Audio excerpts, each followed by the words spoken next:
आपने की,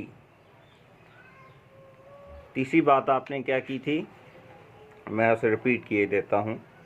वतन के लिहाज से हम सब एक कौम हैं, गद्दारी नहीं करनी, मुल्क दुश्मन का साथ नहीं देना। बेशक हम एक पाकिस्तानी कौम हैं और मज़हब, ज़ात और नस्ल के फ़र्क के बग़ैर, इम्तियाज़ के बग़ैर हम एक पाकिस्तानी कौम हैं। ख्वाह वो हिंदू है, ख्वाह वो मुस्लिम है, क्या वो सिख है, क्या या वो हिंदू है, चाहे वो जैनिज़्म है, चाहे वो शैनिज़्म है, कोई भी है, हम बग़ैर किसी नस्ल के, बग़ैर किसी मजहबी इम्तियाज़ के हम एक पाकिस्तानी कौम हैं। और ये ज़मीन, ये मुल्क, ये मट्टी हमारी धरती माँ है और अपनी माँ से कोई भी गद्दारी या उसकी नाफरमानी नहीं कर सकता। अगर कोई नाफरमानी करता है तो वो सज़ा का हकदार है, वो गद्दार है। हत्ता कि इसमें ये इम्तियाज़ नहीं है कि ये बात सिर्फ मसीहियों पर है। ख्वाह कोई मुस्लिम हो, हिंदू हो, क्रिश्चियन हो, नस्ली एतबार से वो किसी भी तौर पर कौम कहलाता हो या मजहबी एतबार से कहलाता हो, इवन के आप भी अगर गद्दारी करेंगे तो आप भी सज़ा के हकदार हैं। मसीही कौम का वर्ड जो है यहाँ पर अहमियत का हामिल नहीं है।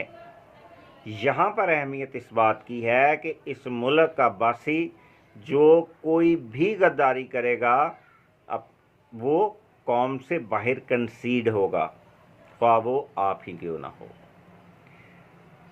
और चौथा नुक्ता जो है ये ज़रा अहमियत का हामिल है। पहली बात जो कि आपने दुरुस्त कही, दूसरी जो बात आपने कही वो भी दुरुस्त कही, एप्रिशिएट करता हूँ आपको। तीसरी जो बात आपने की वो मज़हब, नस्ल और नस्ली इम्तियाज़ के बग़ैर है, हम नेशन हैं। ये बात सिर्फ मसीहियों के लिए नहीं, ये वीडियो सिर्फ मसीहियों के लिए नहीं बल्कि आपके खुद के लिए भी है। अच्छा, चौथा नुक्ता अहमियत का हामिल है। वैसे 6 नकात हैं पूरी वीडियो में, लेकिन चौथा, पाँचवा और छठा नुक्ता जो है वो एक ही है, तकरीबन सिर्फ अल्फाजों का फ़र्क है, उनमें रिलेशन है, इसलिए एक ही दफ़ा बयान करूँगा। आपका जो चौथा नुक्ता है, और चौथा नुक्ता क्या था, वो ये था कि हम मुल्क दुश्मन समझते हुए, गद्दार मानते हुए तुम्हें मारेंगे। किन्हें मारेंगे?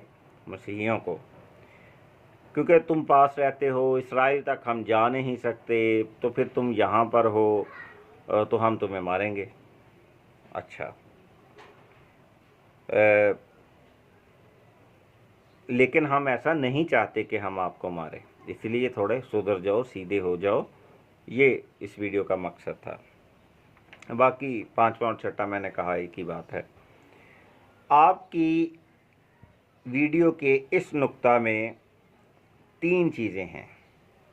पहली चीज़, रिलीजियस सेंटिमेंट पाया जाता है। दूसरा, मिक्सअप है, आपका माइंडसेट जो है वो मिक्सअप है, चूचू का मुरब्बा है। तीसरा जो पॉइंट है आपके चौथे नकात में,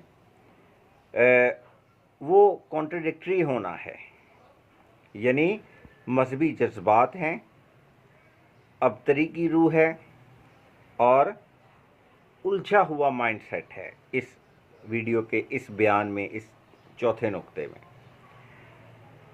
मजहबी जज्बात की अगर बात की जाए, रिलीजियस सेंटिमेंट्स की बात की जाए, तो इस वीडियो में आपने ख़ास मसीहियों को मुखातब किया है। इस वीडियो में ख़ास मसीहियों को मुखातिब किया है। और जब आप किसी ख़ास मज़हब के लोगों को टारगेट करते हैं तो ये आपके मजहबी जज्बात में शुमार होता है, क्योंकि जब आप किसी को मजहबी एतबार से मुखातिब करेंगे, मजहबी एतबार से मुखातिब करेंगे, जैसे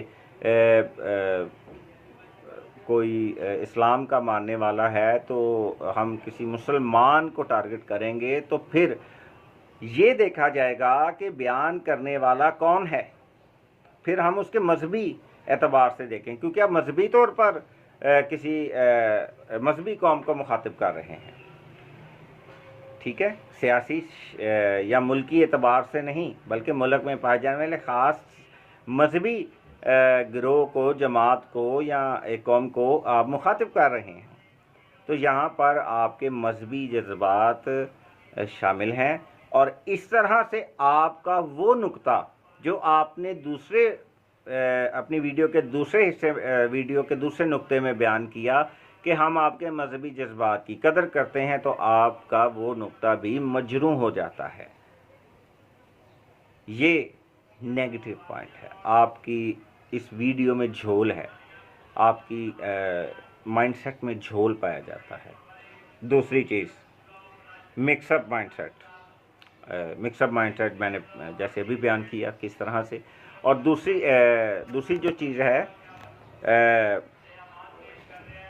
मिक्सअप माइंडसेट, इसमें आप में अबतरी की रूह नज़र आ रही है, तासीर अबतरी की नज़र आ रही है। क्यों?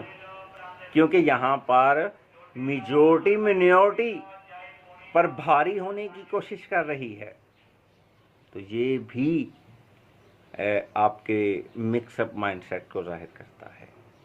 फिर क्या है, तीसरी चीज़ जो है